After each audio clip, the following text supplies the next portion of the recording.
মঙ্গলবার দিন একটি গাছের শিকড় সহ যদি আপনি বাড়িতে নিয়ে আসতে পারেন, অর্থ আকর্ষণের ক্ষমতা বাড়বে, আর্থিক দিকের উন্নতি বৃদ্ধির সাথে সাথে বড় বাবার আশীর্বাদ লাভ করতে পারবেন।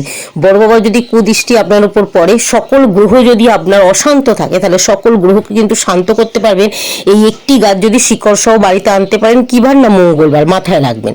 তার সাথে আর কোন কোন গাছ যদি আপনি বাড়িতে সঠিক দিকে রাখতে পারেন বা বসাতে পারেন, আর্থিক দিকের উন্নতি বৃদ্ধির সাথে সাথে কর্মক্ষেত্রে, ব্যবসা ক্ষেত্রে উন্নতি বৃদ্ধি পাবে, বাস্তু দোষ কমবে, নেতিবাচক শক্তি কিন্তু আস্তে আস্তে কমতে শুরু করবে, জীবনে সুখ শান্তি বৃদ্ধি পাবে, মানসিক শান্তি বৃদ্ধি পাবে, ফলে কিন্তু আপনার জীবনে থাকা চাপ আস্তে আস্তে কমতে শুরু করবে। চলুন, আজকে আলোচনার বিষয় হলো মঙ্গলবার দিন শিকড় সহ এই একটি গাছ আনবে। এছাড়াও কোন গাছ বাড়িতে লাগানো শুভ, যেমন হচ্ছে অশ্বগন্ধা গাছ। এই অশ্বগন্ধা গাছ যদি আপনি বাড়ির বাইরে লাগাতে পারেন, বাড়ির ভিতরে না কিন্তু বাড়ির বাইরে লাগাতে পারেন, আর্থিক দিকের উন্নতি বৃদ্ধির সাথে সাথে কিন্তু আপনার সংসারে থাকা বাস্তু দোষ দূর হবে।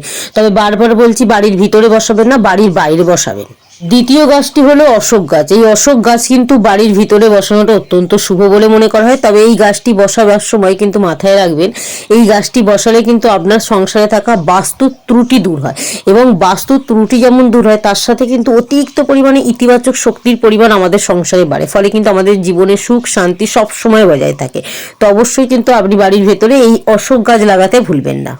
বিশ্বাস করা হয় যে আমলকি গাছ যদি আপনি আপনার বাড়ির উত্তর পূর্ব কোণ করে বসাতে পারেন, তাহলে কিন্তু মা লক্ষ্মী দেবী এবং বিষ্ণুদেবের আশীর্বাদ পাওয়া যায়। কারণ এই গাছের মধ্যে কিন্তু মা লক্ষ্মী দেবী এবং বিষ্ণু দেবতা বসবাস করে, ফলে কিন্তু আমাদের সংসারে নানা রকম সমস্যা থেকে মুক্তি পাওয়া যায়। নানা রকম সমস্যার মধ্যে কিন্তু আর্থিক সমস্যা আছে, এবং আমাদের জীবনে সুখ শান্তির সমস্যা আছে। আর্থিক দিকের সাথে সাথে কিন্তু মানসিক চাপ আমাদের কমাতে সাহায্য করে এই গাছ। মা লক্ষ্মী দেবী এবং বিষ্ণুদেবের আশীর্বাদ কিন্তু আপনি লাভ করতে পারবেন যদি এই গাছটি আপনি আপনার বাড়ির উত্তর পূর্ব কোণ করে লাগাতে পারেন। এবার আসছে সাদা রঙের অপরাজিতা গাছ। এই সাদা রঙের অপরাজিতা গাছ যদি আপনি আপনার বাড়ির সদর দরজার পাশে বা উত্তর পূর্ব দিকে বা উত্তর দিকে লাগাতে পারেন, তাহলে কিন্তু মা লক্ষ্মী দেবীর আশীর্বাদ পাওয়া যায়। তার সাথে কিন্তু ঘরের মধ্যে অতিরিক্ত পরিমাণে পজিটিভ শক্তি বৃদ্ধি পায়, পরিবারের সকলের মধ্যে একটা সম্পর্ক, সুসম্পর্ক গড়ে ওঠে।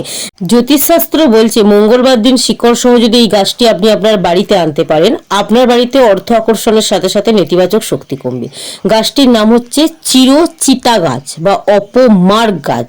যে গাছ আপনি আপনার বাড়িতে আনবেন, আনার পর মাথায় রাখবেন আপনি আপনার বাড়ির পূর্ব দিকে বসাবেন। খুব ভালো হয় যদি আপনি আপনার বাড়ির সদর দরজার ডান দিকের কোণে বসাতে পারেন, অথবা আপনার বাড়িতে যদি বাগান থাকে, বাগানে কিন্তু মাটির টবে যদি আপনি রোপণ করতে পারেন, অত্যন্ত শুভ ফলাফল পাওয়া যায়। বিশ্বাস এবং ভক্তির সাহায্যে কাজটি করুন। মঙ্গলবার দিন চিতা বা অপমার্গ বা উত্তরণ গাছ, যে গাছ কিন্তু অত্যন্ত শুভ ফলাফল আমাদের জীবনে আসবে, অর্থ আকর্ষণের ক্ষমতা বাড়বে, ফলে কিন্তু কাজের রাস্তা আমাদের সফল হবে, অর্থাৎ ব্যবসা বা কর্মক্ষেত্রে উন্নতি বৃদ্ধি পাবে এই গাছটি যদি আপনি আপনার বাড়িতে লাগাতে পারেন।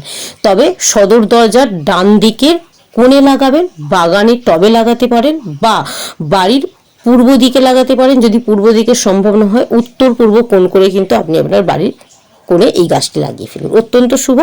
আর মনে রাখবেন, এই কয়েকটি কাজ যদি আপনি করতে চান, বিশ্বাস ভক্তির সাহায্যে করবেন। যদি মনে হয় এগুলো আপনার কাজে লাগবে না, তাহলে ভিডিওটা এড়িয়ে যান আর ভগবানের নাম নিন, এবং 108 সংখ্যাটি ভগবানের পছন্দ কমেন্টে লিখুন।